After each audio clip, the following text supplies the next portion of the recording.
Hey everybody, how's it going? So I'm on location here at Eve Audio in Berlin, Germany. We're actually in the old Eastern sector and what seems to be an old GDR TV studio.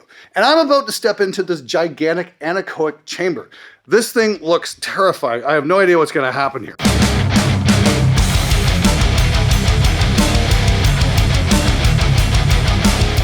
So this is the door.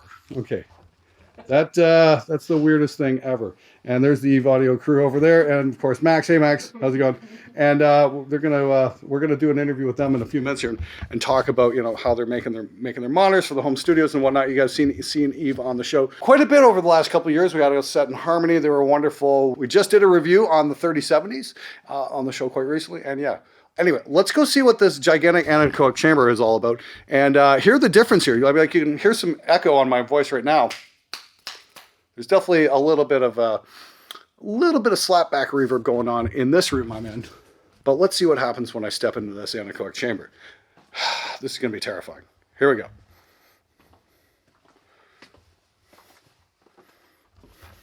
Oh, you can just feel the room just quiet right up here. What the hell is that? Let me get a little bit more light on there. Here we go. And yeah, okay, close it up. Let's see what we got. This is insane. Bye-bye.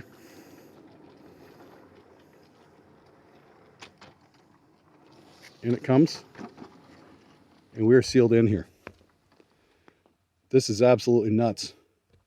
Look at this. So we've got a floor. We're right above acoustic treatment as well. And we've got these great big folds, and the ceiling is done exactly like the floor is. There is no reverb in here whatsoever. So here we are. We're standing in the anechoic chamber and there is no reverb at all. How tight is that? Now this is the kind of room you're going to use to make measurements about speakers, especially if you're a speaker builder. This is exactly the kind of facility you have. I mean, they had a nice one at Celestial. It wasn't anything as gigantic as this though. But look at this. This is how you test your monitors. Got a measurement mic right here. And there's the speaker being measured. So if you know the curve of this microphone, you know the frequency response, that's how you can judge a speaker. How freaking cool is that? Gotta say, I like the lighting scheme down here too. It's pretty neat. Now this just feels like kind of a giant trampoline, but I don't want to jump around too much because I definitely do not want to fall down there because I'm going to have a very bad day if I do. So, and here in our anechoic chamber, we can do measurements independently from a room. Because the problem is, if you measure loudspeaker, every border, every wall, or every room condition affects the sound immediately. If I put my hand close to the mouth, then immediately the sound changes massively. And the same will happen in a normal room. And we need to have the same measurement condition, and that's the reason to have this wonderful anechoic chamber. This simulates so far free field conditions. So you can, if you have a snowy environment, you are outside, put the speaker in, let's say 10-meter height, very silent at night, and then you have similar condition. But it's of course not so lovely to do measurements outside. So and this room delivers this information without any room information, but we only can get an idea about the speaker in the position where the microphone is, because we don't have any reflections from any walls. So where the microphone is placed, this information we get from the speaker. And you see this big mechanical construction below the speaker. This is our kind of turntable what we developed, so that we can turn the speaker around the acoustic axis, not on the middle of the...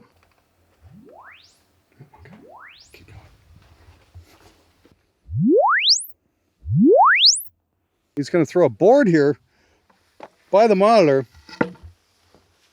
And so this board or this plate simulates a ground floor or a mixing console. It's a little bit too low for the mixing console, but all the ground reflection is interesting to see. And if we do the same measurement again, then you see the big effects what just one reflection has. Cool. Let's take a look.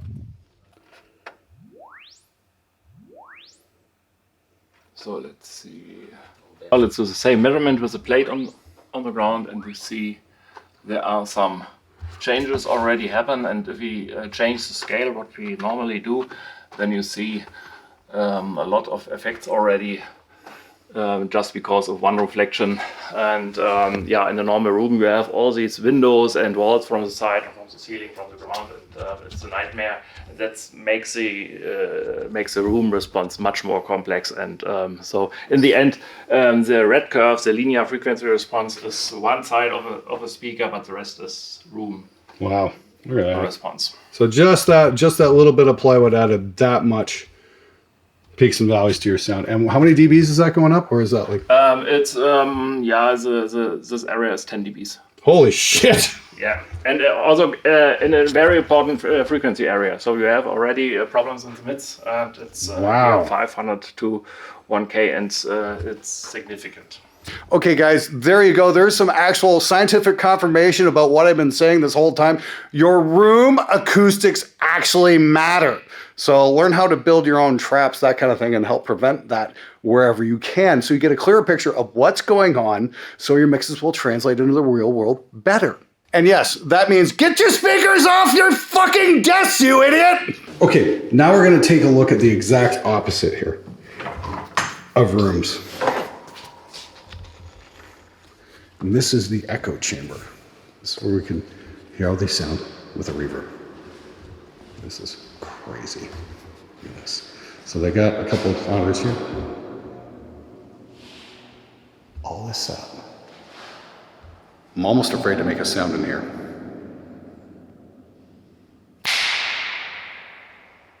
Listen to that.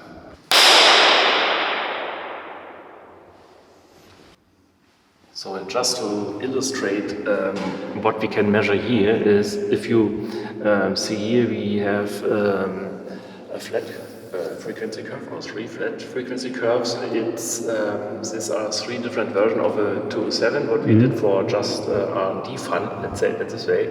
So three different air motion transformers, then one speaker with a waveguide, then we put it to the same frequency response in the anechoic chamber, and this is a curve what you normally see in all these catalogs and marketing information. It's a kind of flat frequency response, but if you measure the same, all these three speakers in an anechoic, if you measure these three speakers in an echo chamber, then you see huge difference in the frequency response, starting at 1K, and then it's more than 10 dB what we have in difference here. And this is also a reason why speakers sound so differently when you compare in a shop or wherever. And although all manufacturers say, yeah, we have a flat frequency response. So, and the room response is completely different. It can be very varying.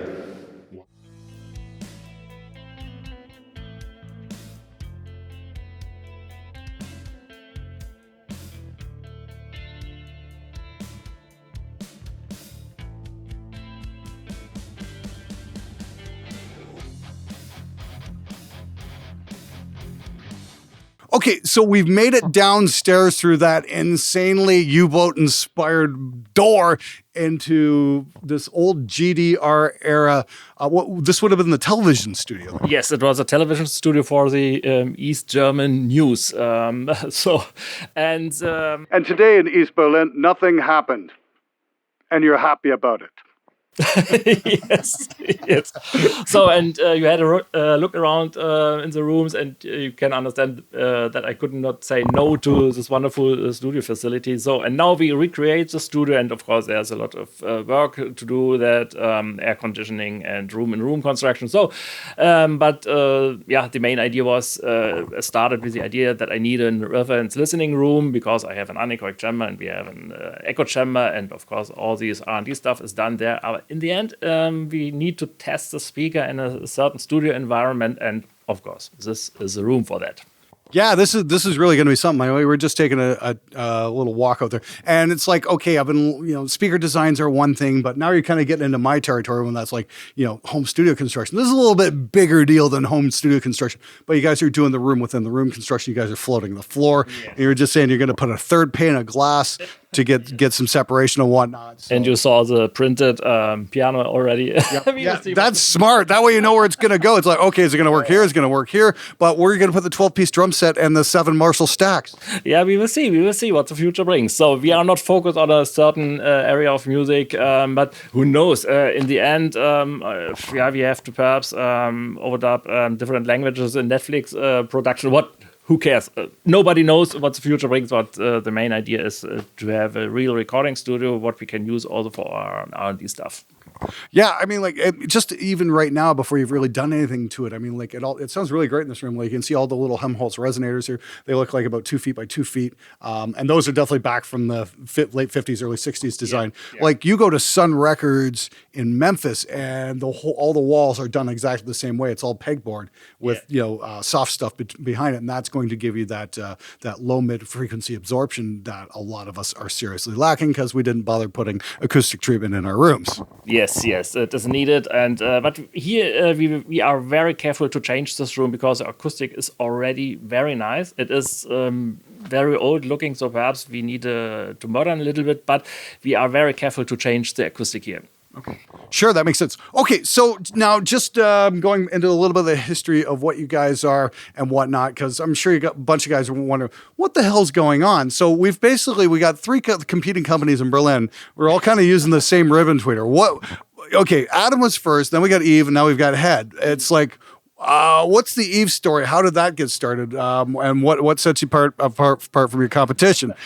I've been scratching my head about this one for ages. Like, what's the deal? Adam, of course, Adam Audio was first, and I was founder or one of the founder of Adam Audio and CEO for a long time. And I left Adam Audio in 2010, and then I founded in 2011 Eve Audio, and found these wonderful rooms. And from my original history, I knew here was a large anechoic chamber and a large echo chamber. And then, of course, I tried to get access to that. And unfortunately, it was happen easily. So, and then Eve Audio starts. Fantastic. Yeah, you got quite the hell of this facility here. Yeah, like I said, the anechoic chamber is crazy. The echo chamber is crazy. This studio is crazy. We're going to take a couple shots of the assembly and whatnot. Now, you're saying you do the final assembly here in Berlin, but you're basically sourcing parts from all over the world. So your bass drivers are coming from somewhere. Your tweeters are being assembled where? Yeah, it depends. I can say that the complete R&D work is made here in Berlin. So that means we have engineers. I'm an engineer, and I do by myself this 3D construction of all these models, and I discuss the electronic what we need, DSP functionality, and so on. This is all happen here, but unfortunately, it is very difficult to have a real made in Germany as normal in the Western world. So and there are a lot of suppliers in Asia. We have a very close connection to them. And then in the end, the small speakers are produced in Asia. And the bigger ones are finally assembled here. We get some parts from Asia, and but the bigger air motion transformer, what we have in the 3010 and 3012, they are made here in Berlin, and the final assembly is made here, and every unit what we ship from Berlin is tested individually, and we have a focus on a good quality control, and also for the acoustic result. It is very important for us, so every unit will be measured and will be adjusted, stick to a target curve and not in a tolerance corridor. Tolerance corridor is much easier, but then the precision between the speakers is not so given, and it's better to adjust the speaker to a target curve. Okay, fair enough. Now, this is the thing. You guys just won an award for the new 4070s. So you guys just won the Tech Award for that. We took a little trophy on that, so congratulations on that. And if you haven't checked it out already, check out my video on the 3070s because I take those for a test drive back at Spectre. And yes, they definitely qualify in the shit-kicking bass category. I was kind of really surprised just how much bottom end is coming out of those things. So very, very impressive there. I find your speakers are a little more mid-forward than some of the other competing designs. What's the story there? What's going on with that? Yeah, the problem is it mid focus or is it a little bit different balance in the lower mids? It is for me a very difficult, or it's not a difficult question, but the main question is a speaker sounding right or is a speaker sounding impressive? And if you adjust the lower mids a little bit, then you have the feeling that the speaker sounds more impressive, good for modern music, let's say this. But if you are going to classical music or change to classical music, immediately the violins or the violins and the cello, they are a little bit too present, or the choir doesn't sound so well balanced. And we have an adjustment what you can do in the front with the front knob, so you don't have to climb behind the speaker. You easily can adjust the filters in the front, and then you can also tune the mid frequency range a little bit if it is too too focused, perhaps. Let's say it in this way. But for me in focus, it's very important to have a right balanced and right sounding speakers through most of all musician what you want to listen. Okay, fair enough. And that's the thing I like about your designs is you haven't hidden the controls on the back. They're very easy to get to. It's just one knob and it's kind of a menu system. You go through it, make a few adjustments, boom, Bob's your uncle, you're rocking out. And like I said, tuning the 3070s to my room was no problem whatsoever. Got them up and running, did a mix, turned out pretty well. And this thing, yeah, it might be a little bit more mid-forward, but probably that's what you really need to hear the most because these are designed to be worked on and not necessarily be enjoyed upon. You know what I mean? So like the whole idea behind studio monitors is to give you the truest picture of what's happening so you can make informed decisions in your mixing, your EQ curves and whatnot. You essentially want the most neutral platform possible because if your platform isn't neutral, you're not going to have mixes that translate into the real world. Yeah, and as you saw the frequency response, how it changed because of the plate, what we did in the anechoic chamber. Yes. And yeah, this room is a very tough thing in recording, and you can you can adjust the speaker in the right way, but in the end, if you have a reflection from the mixing console from the side, it changes the overall response so much. And if the lower mids or the bass is disappearing in your listening position because of room effects, then of course immediately the mids, for example, will be more present in your brain. So, and this is a kind of balance. And if you have a change because of the room in a wide frequency range, only 1 dB, you know it from the mixing when you do it, then it has a huge effect in your impression of the sound balance. Fantastic. So you've got all your monitors on display here except for the big guys, and those are what are those ones called again, Kristen? 3010 and 3012. The 3012s. I think that's the one. Dave Nazi over on Mixbus TV, he's got a set of those. And we had him for a short while there at Harmony in LA, and those things just sound incredible. Those things were just unreal. Like, great job on those. I still haven't heard the SE407s yet. What was the big inspiration for those as opposed to your other models? And when did those come out? The normal or the standard monitor is a two-way system, one tweeter, one woofer. And the problem is that a two-way system works only up to a certain woofer size. So an 8-inch woofer combined with a tweeter is, I would say, the biggest woofer what you can do. There are some models with a 10-inch woofer, but it is from the mid-range reproduction. It's not so precise and not so well balanced. So, and the idea was to have a dedicated mid-range driver. So, and then we have a jump to a three-way system: one woofer, mid-range, and a tweeter.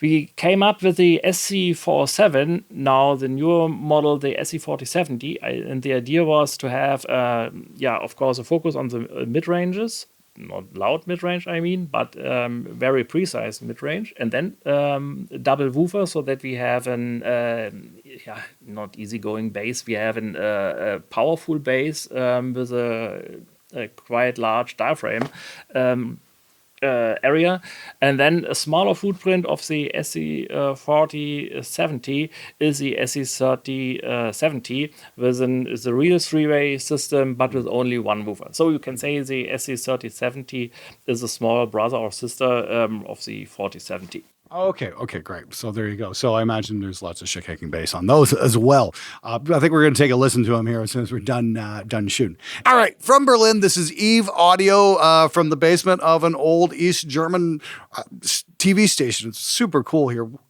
Really awesome facility they've got here. That anechoic chamber was really something else. Thanks for showing me that.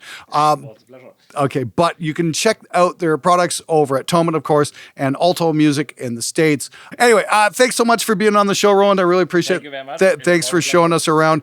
So yeah, if you're in the market for some absolutely killer studio monitors, check out Eve Audio. They've got some amazing stuff. Thanks for watching. See you guys next time.